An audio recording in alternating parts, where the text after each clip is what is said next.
So today's session will run exactly from 9 a.m. to 10:30 a.m. To save time, for questions you may have, kindly use the chat box on the right side of your screen. We will entertain comments and questions at the end of the session.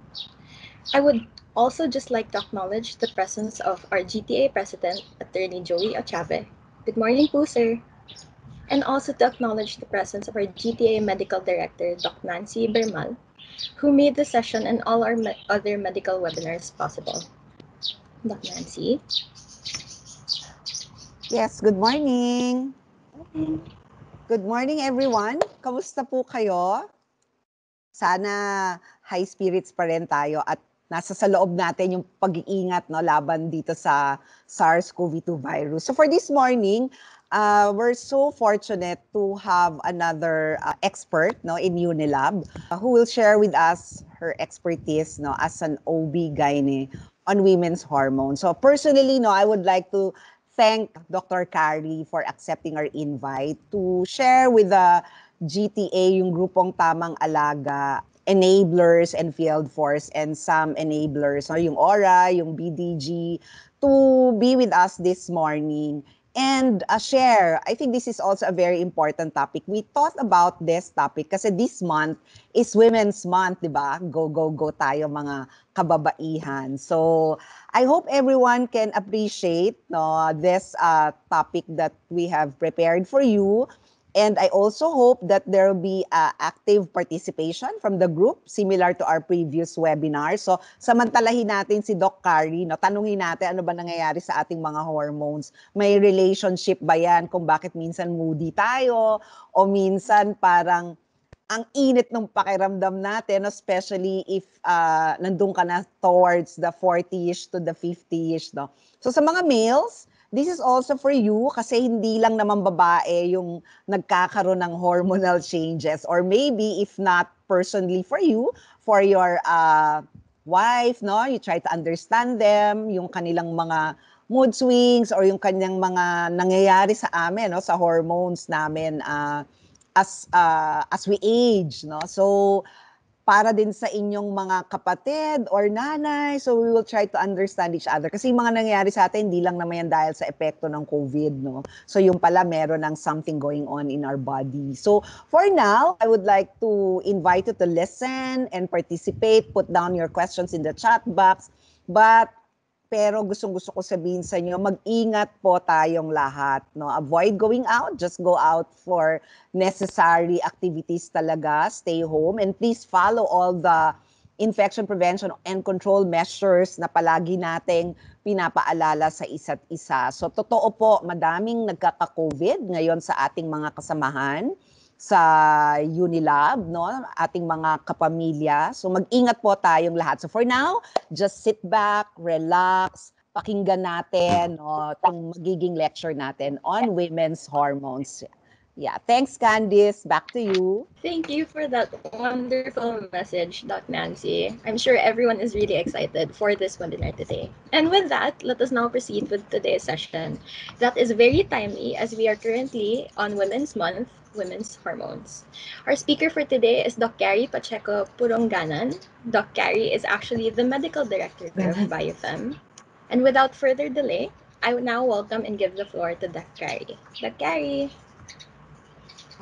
Good morning, everyone. Thank you, Candice. Thank you, Dr. Nancy, for introducing the topic and also for inviting me to be part of this medical series. So, sabi nga ni Candice at saka ni Dr. Nancy, it's National Women's Month. So, let me greet you. Happy Women's Month. March 2021 is actually, we're celebrating the extraordinary roles of women in our society. To start with for this morning, I've been tasked to talk about female hormones and how they are linked to the overall health and not just to reproductive health. So this is the outline of my presentation. Next slide, please. So first, I'll give a short overview of what hormones are, and then I will focus on the two major female sex hormones. I will discuss certain conditions associated with the female hormones per life stage, and then I will share some current wellness checks and health screening recommendations for women per life stage. So what are hormones? Hormones are actually chemical messengers of the body. We know about thyroid hormones, we know about growth hormones, insulin, sex hormones. These are all messengers produced in a certain gland. And these chemical messengers, they travel to the different parts of the body to help them function. So based on this image, you can see that the gland first produces hormones, and then the hormones are the triangle figures. They travel through the bloodstream, pupunta sila sa iba't ibang parte ng katawan, and then they produce the desired effect in a distant organ. Hormones have different effects from metabolism, growth and development, sex and reproduction, mood, anxiety, and sleep patterns. Since hormones are important for regulating most body processes, any hormonal imbalance can affect how our body functions. So when we say imbalance, this means either you have too much or too little of a hormone in our body. So some symptoms of hormonal imbalance depend on which glands or which hormones are affected. So some examples of the imbalance impact, if you have, for example, if you have too much of the active thyroid hormone, you might lose weight, you might have episodes of rapid heartbeats, you might have palpitations, you might sweat a lot. These are all signs of a hyperactive metabolism. And some other signs of hormone imbalance, feeling chronic fatigue, foggy thinking, difficulty sleeping, you're sweating a lot, you have food cravings, digestion problems. The list on the right, if experienced by females, they may be attributed to imbalance in the female sex hormone, particularly estrogen. Now, this could manifest as weight gain, decreased interest in sex, sleep disturbances, or headache. They can also be symptoms of other hormone problems and not just estrogen and progesterone. I'm sharing with you some common reasons for hormonal imbalance. Sometimes you're sick, you're suffering from an illness, or you might have a gland problem, like there's problem with the thyroid or the ovary or the pituitary. Sometimes it can be due to certain medications, mga gamot na tinetake natin, they might interfere with organ function. Some causes of hormone imbalance may be temporary and reversible. For example, if you're traveling or anything that disrupts your sleep and rest cycles, stress, lack of activity, sometimes it's too much activity or too much exercise. Diet, either you're not eating enough nutrition or you're getting too many calories. So when this is the case, hormone imbalance would be temporary and it will get back on track as soon as you correct the changes in your lifestyle. Now we focus on the two main female hormones, which are estrogen and progesterone. There are actually other reproductive hormones in the female, such as testosterone. We actually have a small, back please, we have a small amount of the male testosterone, the male hormone in our body. We also have prolactin and oxytocin, which are responsible for milk production and milk letdown. But for the purposes of this discussion, we're focusing on estrogen and progesterone because they have the most impact on women's health conditions, and also because they have major health consequences, not just on reproductive health. Let's start with estrogen. Estrogen is the female hormone produced by the ovaries once a woman enters puberty. It's responsible for the physical changes that distinguish the female and the male body. So because of estrogen, there's enlargement of the breast, narrowing of the waist, rounding of the hips, female fat distribution, and characteristic hair growth. This slide shows that even if the estrogen is a sex hormone, we also have estrogen receptors in the brain. We also have receptors in the brain, the bones, the heart, the liver, and also in the blood vessels and the skin. So having these estrogen receptors in other organs other than the reproductive system will explain why lack of estrogen in conditions such as menopause will also have health implications on the woman's bones, the skin, the heart, the memory, and the mood. So the second main female hormone is progesterone. This has a big role in maintaining balance during the monthly menstrual cycles. So it balances off the effects of estrogen. If the woman doesn't become pregnant, this results in menstruation. But if the pregnancy continues, it makes the conditions in the uterus favorable so that you can carry a pregnancy up to full term. These are the different stages in the woman's life after the onset of puberty. You have adolescence, adult reproductive, perimenopausal or menopausal, and then the senior years. You can see from this graphic that the female goes through different life stages. Her levels of estrogen also change, and the health focus will also shift. In the adolescent or teen years, ang focus natin is to encourage proper growth and development. So in the young adult, this is the stage where they have completed their education, they could be starting relationships, their careers and families. Focus is also on good nutrition, but now we add probably sexual health, gynae infections, health in preparation for pregnancy, prenatal, postnatal care, and family planning. In the middle age, with the onset of perimenopause and menopause, we still have reproductive and sexual health concerns, but now we add the cardiovascular health, prevention of chronic diseases like diabetes, hypertension, mga dyslipidemia, and in the senior years, now we add, in addition to the prevention and management of these chronic conditions, we also need to focus on mental health, mobility, like prevention of fall and injury, and maybe specialized nutrition. When a woman enters puberty, usually we associate it with the physical changes, but the usual milestone na usually even na-associate natin with entering adolescence is the start of the menstrual period. So what is the menstrual cycle? It's the orderly progression of coordinated hormonal events. So the key word here is orderly, coordinated. Hormones do not only reach the right levels, but they also have to rise and fall at the right timing. So the hormone should trigger the growth of a follicle, the release of an egg. It should simultaneously have a site of implantation in the uterus if fertilization happens. So if the fertilization doesn't happen, then menstruation occurs. Ovulation is the fertile period in the middle of the cycle. So if you have a 28-day menstrual cycle, it's somewhere around 14 on day 14.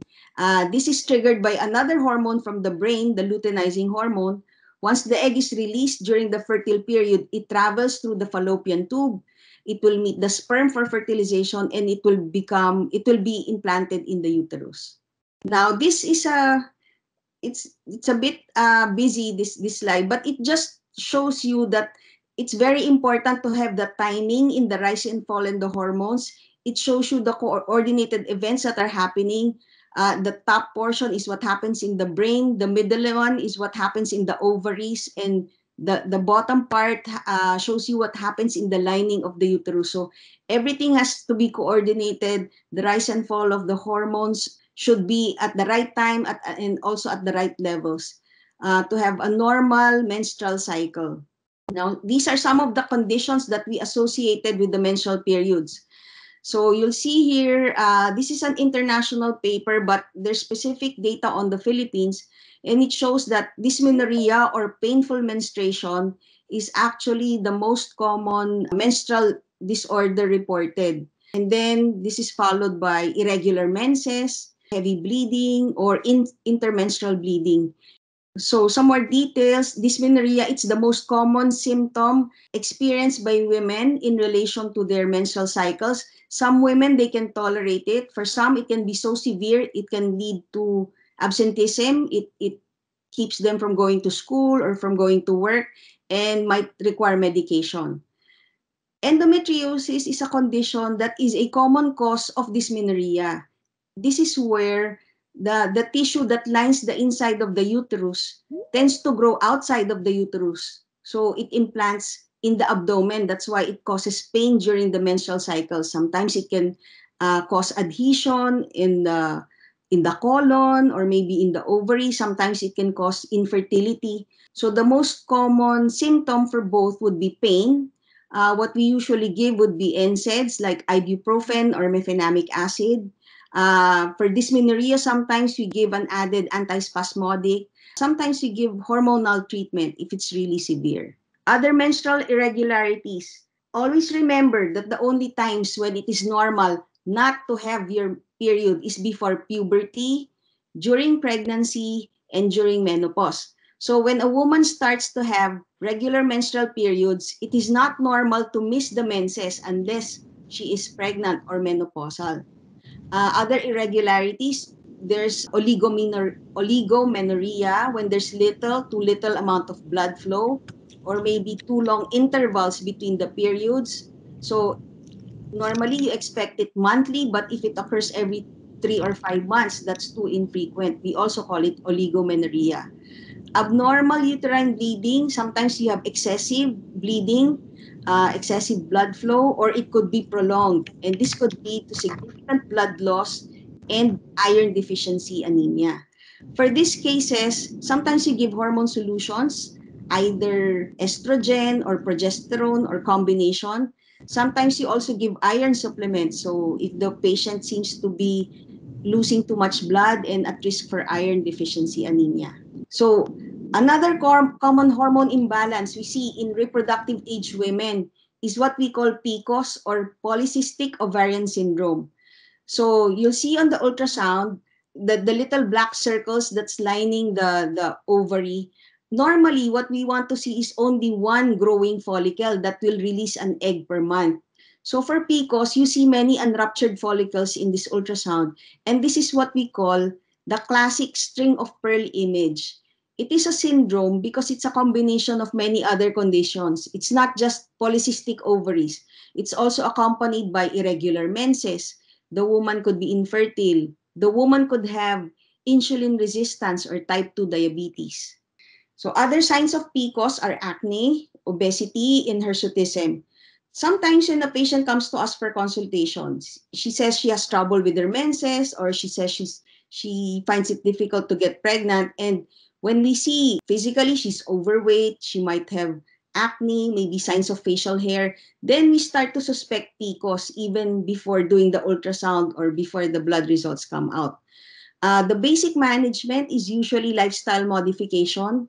Women are advised to lose weight, exercise, control their blood glucose.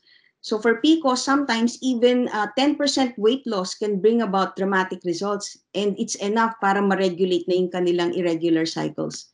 Other interventions for the syndrome, we can use metformin, what we use for type 2 diabetes. Sometimes we give them oral contraceptive pills, not for contraception, but to regulate the cycle. And sometimes ovulation inducers or fertility drugs. So we've talked about infertility. So let's focus on infertility. Infertility is the inability to conceive after 12 months of unprotected intercourse. Now, this definition is important in determining if it's really infertility, because sometimes there are couples who consult us for infertility. They say, "Oh, doc, we've been married for 3 years and we can't get pregnant." And when you take a detailed history, we find out they've actually lived separately for most of the year because maybe the husband or the wife is working abroad. They see each other only maybe for 2 months in a year because they're on leave or during the Christmas holidays. So hindi yun counted as infertility. It should actually be 12 months of trying to get pregnant. I just wanted to show this other figure about the causes of infertility. It just shows you that sometimes it's equally a female infertility or a male infertility, male factor infertility. This has to be emphasized because sometimes it's just the woman who consults and subjects herself to a series of diagnostic tests. Sometimes the tests are too expensive, sometimes they're invasive, and then everything comes out normal, and that's the only time when the man will consult. And for the man, all it takes is a simple sperm count and analysis. So it's ideal that they both submit themselves for checkup, not just the woman. So one big difference with male and female infertility is that female fertility declines with age. So this is not present in males, no. We see men in their 60s or 80s who can still have children. This is because men can make new sperm every few days. The women, it's different because women do not produce new eggs. What they had when they were fetuses, when they were born, up to the time they enter menopause, those are the same eggs that they had. The impact of age on female fertility is due both to decreased number and also the quality of eggs. So there's aging. So the older a woman gets, it could be harder to get pregnant. There is a higher risk of miscarriage, higher risk of poor birth outcomes, and possibility of genetic problems. So from infertility, now we go to pregnancy. It's the period when you have a fetus developing inside the uterus. And it's definitely dependent on hormonal changes. So from the last menstrual period to the expected date of delivery, the average pregnancy duration is about 37 to 40 weeks. Here are some skin conditions in pregnancy because of estrogen effects. Estrogen tends to trigger hyperpigmentation. That is why pregnancy tends to cause darkening of the mother's armpits, the neck, sometimes the nipples. In these pictures, estrogen has caused darkening of the midline pigmentation of the abdomen. So meron silang line sa gitna. We call it the linea nigra. Sometimes the hyperpigmentation is found on the face. We call it cloasma or mask of pregnancy. And sometimes pregnancy also causes unsightly stretch marks. And stretch marks tend to appear on the abdomen, the breasts, and the thighs. Now, these are not really complications that we need to treat, but sometimes they cause distress in the mother. In early pregnancy, sometimes the woman can have abdominal pain, she might have spotting or bleeding. This is what we call threatened abortion or nagbabantang makunan. It could be a sign of low progesterone levels. So we advise women to rest, take a uterine relaxant so the uterus will not contract. And sometimes they are prescribed an intravaginal or oral progesterone preparation. Sometimes there's already passage of the products of conception and that's inevitable abortion. So the woman has already lost the pregnancy. Sometimes there are cases with the woman presents with a third or fourth pregnancy. She looks normal now, but she has a history of repeated pregnancy losses. So, turns out, wala pa siyang anak dahil repeatedly nakukunan siya. This could indicate another hormonal problem. In these cases, even if the pregnancy doesn't show signs of threatened abortion, sometimes we treat her like she's having a threatened abortion. So, we give her progesterone treatment, sometimes we give her uterine relaxants, just to help bring the present pregnancy to term. Preterm labor, it's much like threatened abortion also, except that it happens further along in the pregnancy after 5 months. So a woman might complain of pain or bleeding, her uterus might be contracting. So this time, nagbabanta naman siya mag-deliver early. So we also give uterine relaxants, what we call tocolytics, sometimes progesterone, and advise bed rest. It's also important to treat infections, an underlying infection that might be triggering the preterm labor. Usually it's UTI. So we have to treat that. So as much as possible, we try to prevent preterm deliveries because while we have the medical expertise already to take care of preterm babies, by virtue of being delivered preterm, sometimes it affects the baby's future health, the resistance to infection, growth and development, and predisposition to chronic diseases when the child is older. Okay, so pregnant or not, obesity is a problem in females. It may or may not have links to hormone imbalance, but commonly it could be linked to estrogen.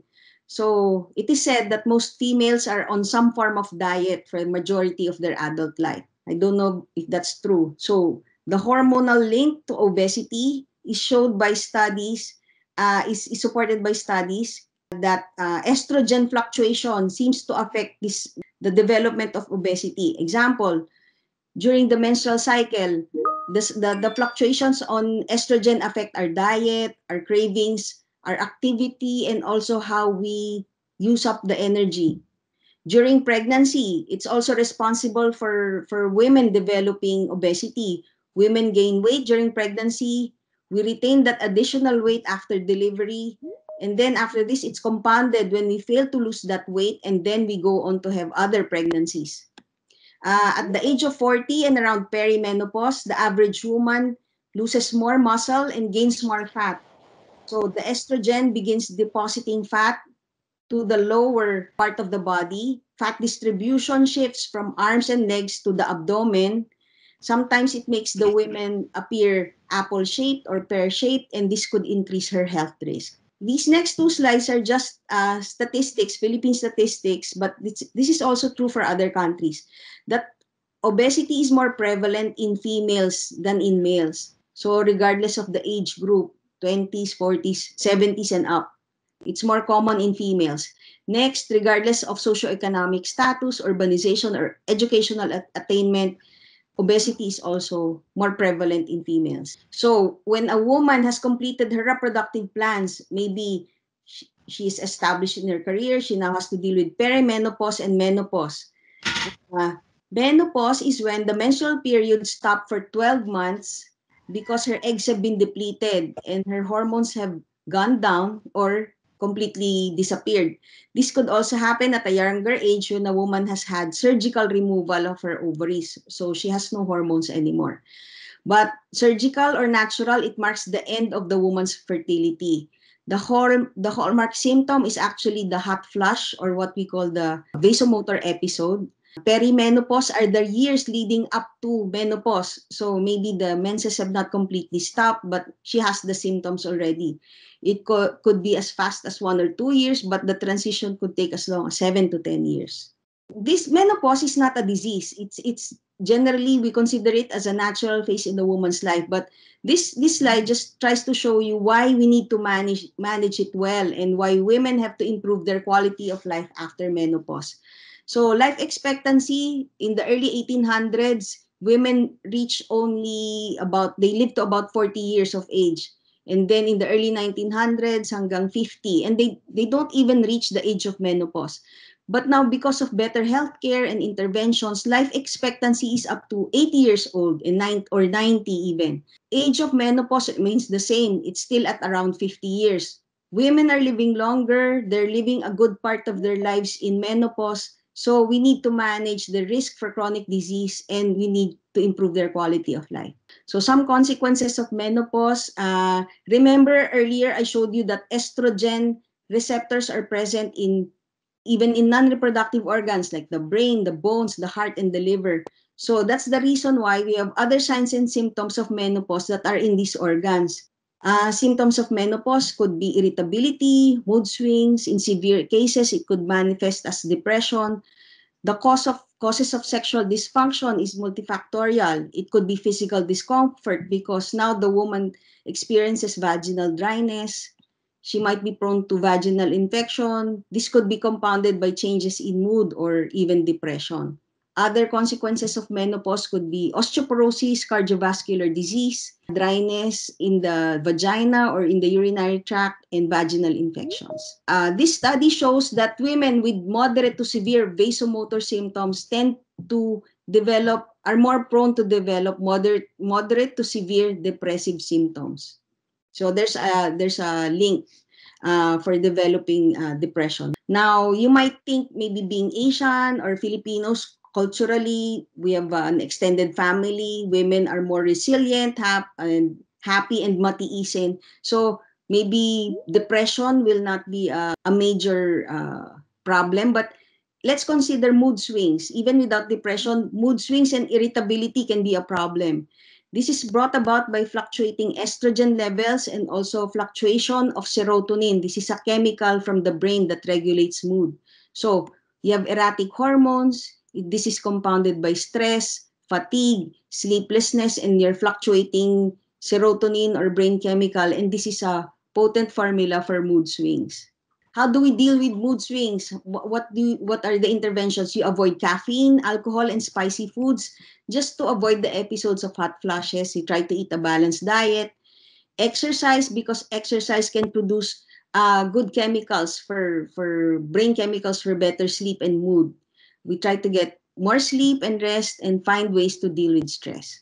So one interesting study about menopausal symptoms in Asian women. So this is an intercontinental review. I'm not sure. It seems that women don't suffer from vasomotor symptoms as much as women in Europe or North America. So mas mababa yung percentage of hot flashes and excessive sweating.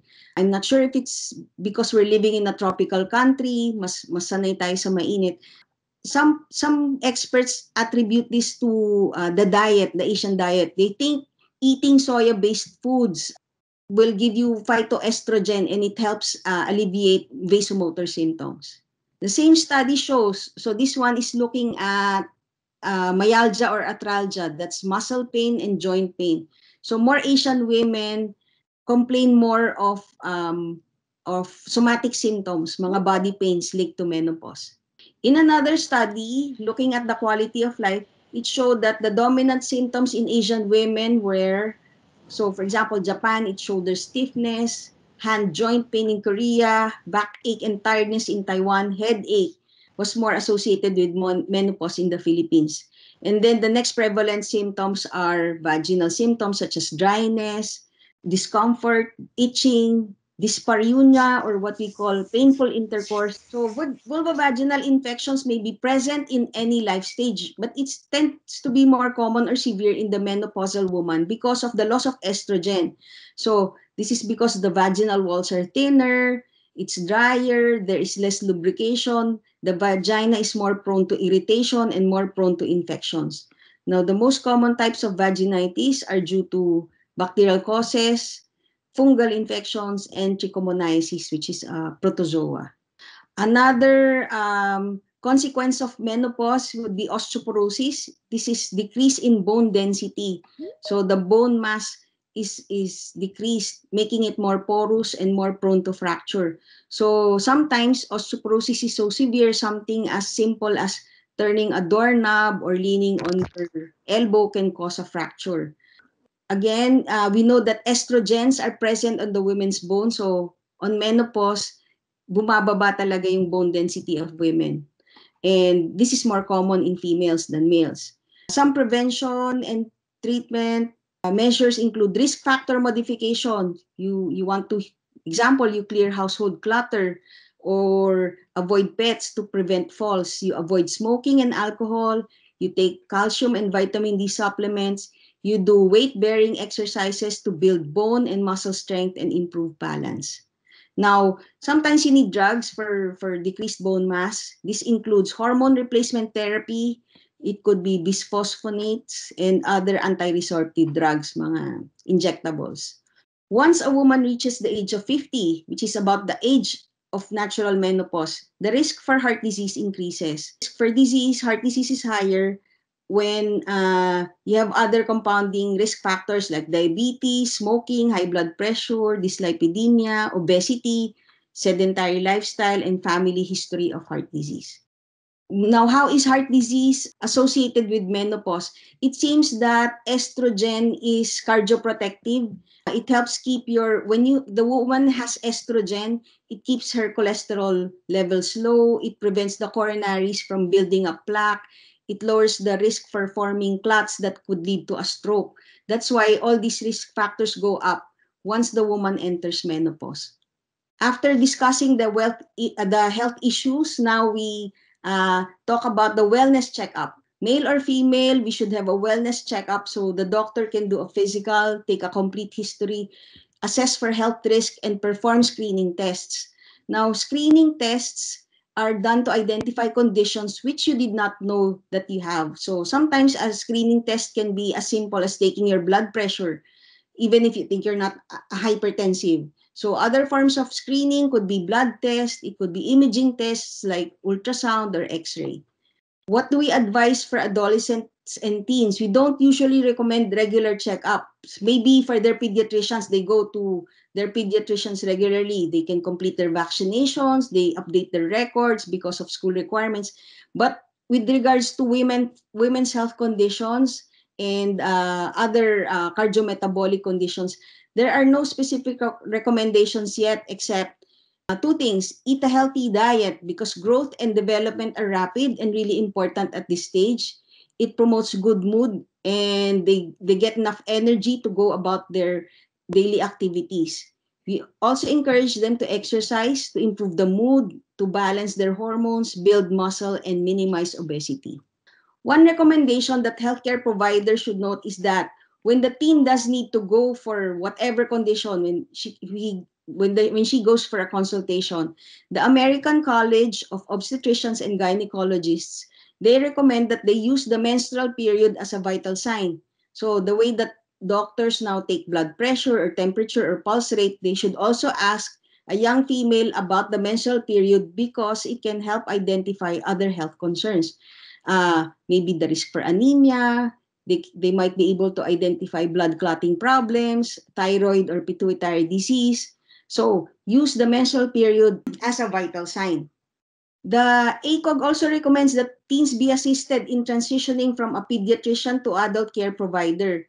Now, sometimes a teen is really healthy and they don't have reason to go to a doctor until their adult years. And when that happens, they still go to their pediatricians, which is good because they have a doc, they still have a doctor. But this guidance is more to provide preventive healthcare visits since now we have evolving needs for our teens. Now we need to address sexual health, sexually transmitted diseases, sexual orientation, and if necessary, they might need pelvic or breast exams. Now, what about checkups for pregnant women? It is advised that even before a woman becomes pregnant, if she's just planning to become pregnant, she should already see her doctor so she can be advised on proper supplements and lifestyle modifications so that when she enters pregnancy, she's already in the optimal pre-pregnancy state. This helps prevent potential pregnancy complications. So ideally, the first prenatal visit should happen at 6 to 8 weeks of pregnancy. But sa totoo, in most women, if they don't feel anything, if they're comfortable, especially if it's not the first pregnancy, usually they go to their doctors in 3 to 5 months or when they're about to deliver. But ideally, they should have their first prenatal by 6 to 8 weeks. Follow-up visits are at 4-week intervals and then 2-week intervals starting the 7th month and then weekly until they deliver. And then we do the prenatal screening tests in the series of prenatal checkups. What are the new guidelines for pregnancy care? A new practice recommendation is to have longer follow-up period after delivery. Before, kahit ako when I delivered, we only follow up once, maybe twice after being discharged from the hospital. But studies now show that in the postpartum period, women tend to have a lot of new and unexpected concerns that their OBs might miss with just a one-time postpartum follow-up. So it is advised that you schedule a series of postpartum visits for at least 12 weeks after delivery. So this way you can plan the goals of the checkup. Maybe talk about breastfeeding, next time how do you return to work, weight loss, future pregnancy plans. During this time, the physician can also assess for postpartum depression, anxiety, or maybe other mental health concerns. What are the health checks for the non-pregnant? Even health checks are advised to screen for medical condition, assess risk for future disease, and encourage healthy lifestyle. Pap smear, we advise an annual pap smear. Usually we start at age 21, but it could be earlier if the woman has sexual activity early at a younger age. Here we do annual pap tests, and then when the tests come out negative, maybe we can skip 1 or 2 years and do it every 2 or 3 years. Breast cancer screening, women are encouraged to do a monthly breast self-exam.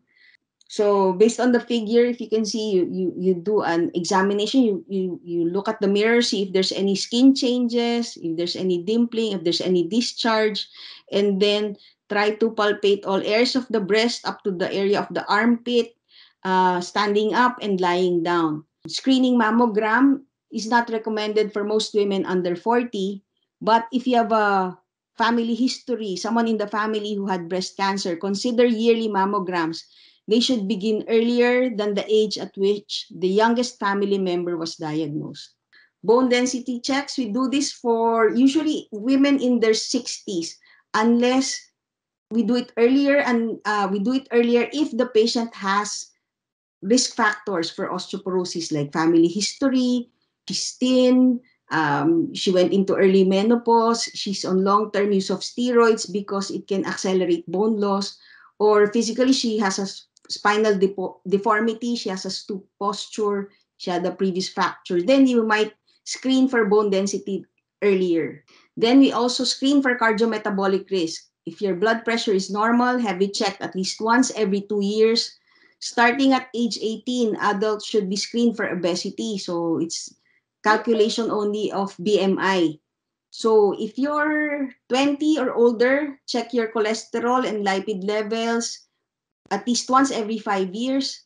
Starting at around age 45, women should be screened for diabetes. But here, if you've had a pregnancy, usually you're screened for diabetes earlier because we do it as part of prenatal screening. So these are the recommended health checks. The recommendations are focused on concerns that your general physician or an OB would typically address, and they are recommendations only based on average risk women. But if you think if a woman has higher risk for certain problems, then the doctor might recommend that you start testing at an earlier age, or you might do that test more frequently. Back please. So some lifestyle modifications for hormone balance. You exercise regularly. Exercise will cause changes in the brain to regulate stress and anxiety. It can also increase the brain sensitivity for serotonin and norepinephrine. These are chemicals that are helpful for relieving depression. They also increase the production of endorphins, so you'll have positive feelings and it will reduce your perception of pain. It doesn't matter how intense the workout is. There are studies that show women who have been diagnosed with depression, regardless of exercise intensity, that this significantly decreases the feelings of depression. And physical activity also will improve your glucose metabolism and increase insulin sensitivity. Try to get enough sleep. This will increase your glucose metabolism and leptin concentrations. That's the hormone, I think, for satiety. This will increase your body's release of growth hormones. This will cause your cells to reproduce and regenerate, to repair, and this all happens during periods of rest. Stay on a healthy diet. Incorporate healthy fats in your diet. Add healthy polyunsaturated fats such as omega-3 and omega-6. They will help reduce your appetite and decrease your risk for obesity. Drink supplements like vitamin D and calcium. It improves bone health. They help with the immune function and it brings down the inflammation in your body. Include fiber, eat enough protein. This will suppress your appetite and help you feel full. And then manage stress. If you're chronically under stress, it will increase your cortisol levels. This will lead to excessive caloric intake, obesity, and increased belly fat. Again, increasing your risk for chronic disease. This will also increase your blood pressure. If you don't manage stress, stress can increase your blood pressure, heart rate, and your anxiety. So find ways to manage stress. Final messages. Female hormones regulate the female reproductive system, but it also affects the aspects of women's health, including the heart, metabolism, bone, skin health, urinary tract health, emotional health, and brain function. Hormones are not good or bad. They are all essential for normal functioning. But we have symptoms when the hormones are higher or lower than normal. Some normal life transitions can cause hormonal imbalance, such as menopause or pregnancy. But at any point in your life, you could have some form of hormonal imbalance. Certain conditions should prompt you to seek medical advice, but you can make diet and lifestyle changes to support normal hormonal balance. So thank you. That's the end of my presentation. Thank Thank you for that very enlightening and informative learning session, Doc Gary. I hope the women in the audience know more about themselves and their bodies, and the men in the session can use this information to help their partners or family members during these life moments. So now let's move on to the questions from our audience. So actually, meron tayong first question, which is a phone-in question. It's actually a pretty good question here, Doc Gary, especially since we're facing little lockdowns in some barangays and might not be able to go out or go around asking for medicines in drugstores, diba? So the question is, what are the usual OTC medications or even natural remedies needed when a woman is experiencing dysmenorrhea? So for dysmenorrhea, commonly we give them NSAIDs, the non-steroidal anti-inflammatory agents like mefenamic acid or Profen. That's why certain brands are so much associated with dysmenorrhea. But of course, it's always especially if it's severe or if it's progressive, we still encourage consultation because there could be an underlying cause like uh, endometriosis, there could be a gynae new growth, or it might need a gynae consultation. But if you're confident that it's really dysmenorrhea, NSAIDs are a good option. And sometimes people resort to natural remedies, warm compress, trying to get rest or exercise. They're also helpful. Thank you for that, Doc Carrie. So, ayan guys, alam niyo naman natural and over-the-counter medicines for dysmenorrhea. Second question po, Doc Carrie. Phone-in question as well. Can stress affect one's menstrual cycle? Yes, stress, as mentioned, can disrupt your chemicals in the brain. It can also disrupt the how hormones are released by the reproductive organs, by the ovaries. So I've shown you earlier the chart that the hormones have to kick in at the right time. So if there's anything, severe stress or severe illness that disrupts your body function, sometimes you see it in irregular cycles. So it can be longer than usual, it gets delayed. Sometimes if it's something that's reversible, like after you've rested or you've removed that trigger for stress, then it will go back to the usual programming. But sometimes if it's a chronic problem, again, you might need to go for a gynae checkup. Okay. Thank you for that, Doc Carrie. Actually, that ends all of the questions. If anyone in the audience have any more questions, please go ahead and chat them dito sa right side, and then we will read them out to Doc Carrie. Hi, Dr. Kari, Joey Ochave. Hi, sir. Good morning Good po. morning, Good attorney. morning. Yeah, thank you very much for that presentation and for all the support that you've given us at GTA. Thank you again. I just have to leave now because I have another meeting, but I was present all throughout your lecture and I found it very, very informative. And it helps me also understand my wife. But don't tell her that I told you that she's menopausal. Totoo yan, sir. Kasi hormonal changes don't affect only the women. It affects the men in their life. Tingin ko ako rin, ganun din ako. Thank you, Okay. sir. Thank you again, Doktora. Bye. Bye, everyone. Thank you, boss. Thank you pa. Bye-bye pa. I think there's an additional question here. So from Edsel Mercado, Doctora, when a woman takes pills, when they stop taking the pills, may it cause bleeding? Does it cause Yes. bleeding pa? For whatever reason, sometimes pills are not just given for contraception. Sometimes it's something to regulate your cycles or to address some form of hormonal imbalance. So if you stop it, even if under medical advice, sometimes it can cause a disruption in cycle. So it's either without the hormones, you stop bleeding indefinitely, so your cycles are disrupted for a long time. Sometimes it can cause severe bleeding.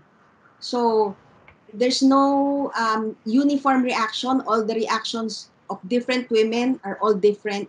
So it should be under the guidance of your doctor, and any symptom or any abnormal patterns, you just let your doctor know. And sometimes it's transient, it will go away. But sometimes you have to put them back on something else just to regulate the cycles again. Okay, thank you pa. Doc Percy is actually raising his hand. Doc Percy, do you have anything to follow up or questions pa? Yes, Dr. Kari, congratulations. No, that was a very informative lecture. Ang question ko lang, during the time when the hormone is lowering during the perimenopausal or menopausal period, meron ba itong impact in terms of the lung diseases that you have seen in your patients? Ang hirap ng You talked question. about the heart, di ba? So now I'm asking for the lung problems that may probably be increased during this particular period. I don't know of any specific link, Doc Percy, to lung problems, except that sometimes in general, Doc Percy, yung disruption in the hormonal cycle can lead to more inflammatory conditions. So very general, maybe susceptibility to disease, maybe your immune response might suffer, and this might include maybe susceptibility to respiratory infections. But there's really offhand, I don't know any direct link of the hormonal changes affecting lung disease susceptibility. Okay. Thank you, Dr. Kari. Thanks, Doc Percy. Okay, another question here. Phone-in question. So how do you treat amenorrhea? Just to give a background, patient is on reproductive year and does not have PCOS spot. Okay. So, amenorrhea, usually as a first step, if she has been menstruating regularly and then it stops, it depends on the duration. We usually wait maybe 6 months before giving any agent. In the meantime, we do diagnostic tests, maybe at a minimum, a transvaginal ultrasound to look at the organs, if there's any ovarian cysts that are disrupting the cycle. And then if really needed, we do a progesterone challenge test. We give them 10 days of daily progesterone doses, and then when you stop that, if the woman has normal levels of hormones, then she should bleed after that progesterone challenge test.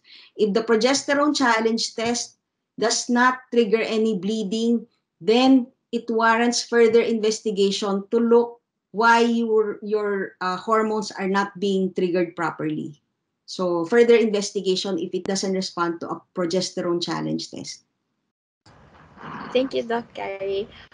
For all of the phone-in questions, I hope that answers all of your questions. If you have further questions, just Viber me na lang. Actually, we have two more questions po, Doc Carrie. So the first question is there any recommendations to check hormone levels during menopause? Usually, if the woman seems well and it's the usual menopausal symptoms, we don't ask for hormone levels. But it's also possible some institutions would offer not just estrogen levels, but also I mentioned earlier, we have brain hormones that trigger these estrogen progesterone levels. So in some institutions, if you really want to work up and to clinch a diagnosis of menopause, sometimes they do the FSH, LH test. A bit technical, but the pituitary hormones that trigger your ovaries. Sometimes you might want to test that to see if the woman is really entering into menopause. But generally, we manage it symptomatically.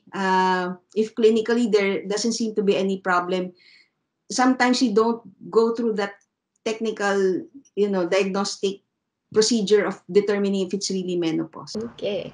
Another question po. This one is from Belinda Gabriel. So, Doc, what are your advices for those in perimenopausal or menopausal stage, since there will be a decrease or decline in estrogen? Okay, so as I mentioned, this is not really a disease. It's not a medical condition, but it's a natural transition. So learn about menopause, try to do the lifestyle changes. It seems that exercise and other complementary, behaviors like doing yoga, they seem to help with the menopausal transition. Now, we manage menopausal symptoms if it's really disruptive, like you're not able to sleep, your hot flushes are keeping you from working, or it's making you stay at home, or your mood swings are so severe that you might need to see a therapist. So that's the time we try to manage. But usually if it's perimenopause and even sometimes menopause, if it's just like some routine inconveniences, we manage it with lifestyle modification. And then if there's really severe, we give them hormonal replacement therapy. So, preparation po talaga. Salamat po, Doc. Another question po. Wow, ang dami po. So, this one is from Camille Abapao. What are the best natural supplements for women? So, for example, is evening primrose oil good for that? There are generally, we have a lot of supplements. I suppose you're talking about menopausal symptoms or general wellness supplements? Just best natural supplements for women po.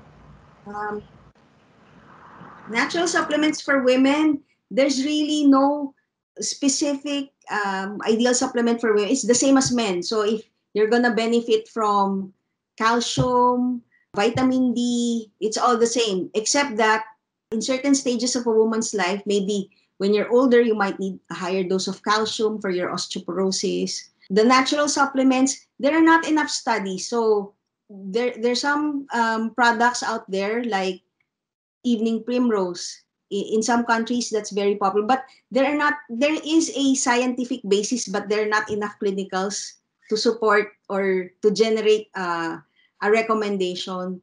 But offhand, most publications, they say there's evening primrose, there's black cohosh, there's the omega fatty acids, they're all good.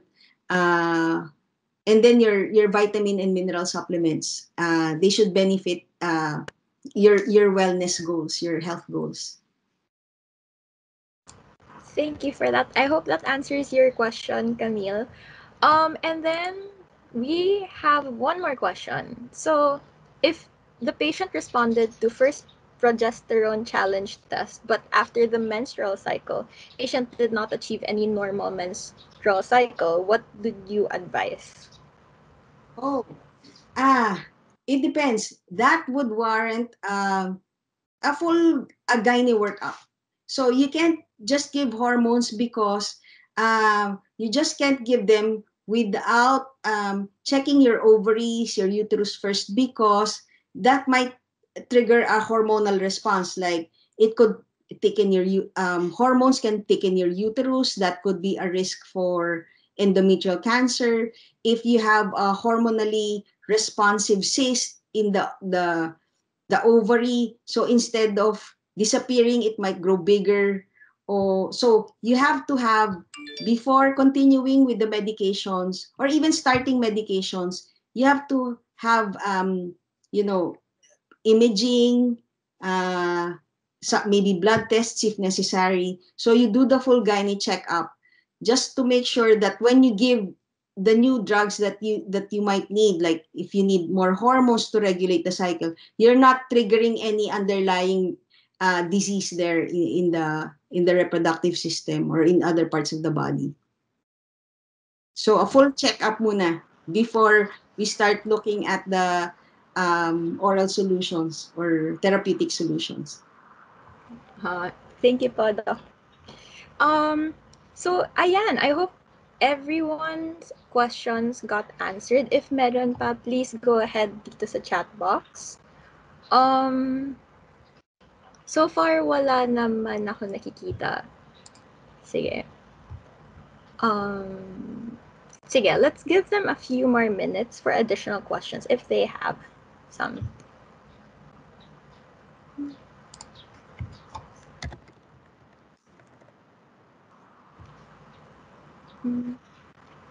Okay. I think wala nang additional questions. So if there are no more follow-up questions, let's bring the webinar to a close. So that was another enriching learning session for all of us. Thank you so much, Doc Carrie, for that very wonderful presentation about women's hormones.